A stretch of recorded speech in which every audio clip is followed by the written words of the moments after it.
دا د ننګرهار سره د ولسوالۍ خيراباد ضیاء المدارس دینی مدرسه کې د طالب العلمانو او د قرآن کریم حفظ او ناظره زده کوونکو د فراغت مراسم دي.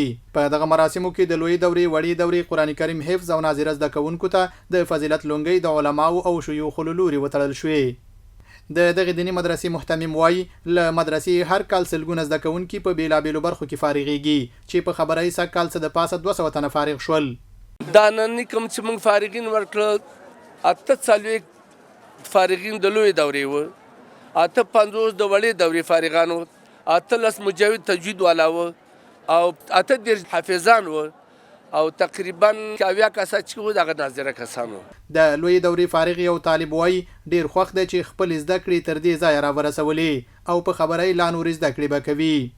ما دغه کال لویه دوره په جامعه ضیاء المدارس کې زده کړې وکړې او ډیر خوښ او خوشحاله یم د استادانو او د ادارې د کارکوونکو او ټولو نه خوښ او خوشحاله یم.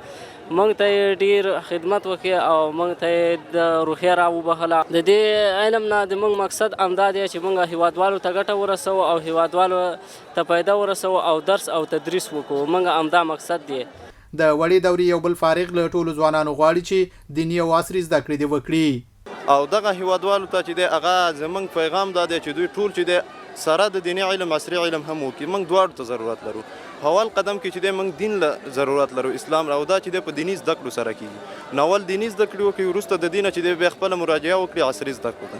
د دغه دینی مدرسې محتمم له بډایه او مالداره هیوادوالو څخه لیلې شاګردانو ته د خوراکي توکو د مرستې غوښتنه کوي.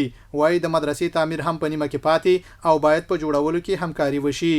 موږ هیوادوال نه دا غوښتنه ده همیش دپاره موږ سره منډه کړې ده ترله کړې د همدې هیواد د قومونو په خدمت باندې دا مدرسه چلیږي. الله دې نور توفیق ورکړي او مدوین دا تمنا ده چې په آینده کلونو کې موږ سره مطلب دا ژمنه وکړي منډه وکړي آبادي کې کومک وکړي پیسو کې کومک وکړي.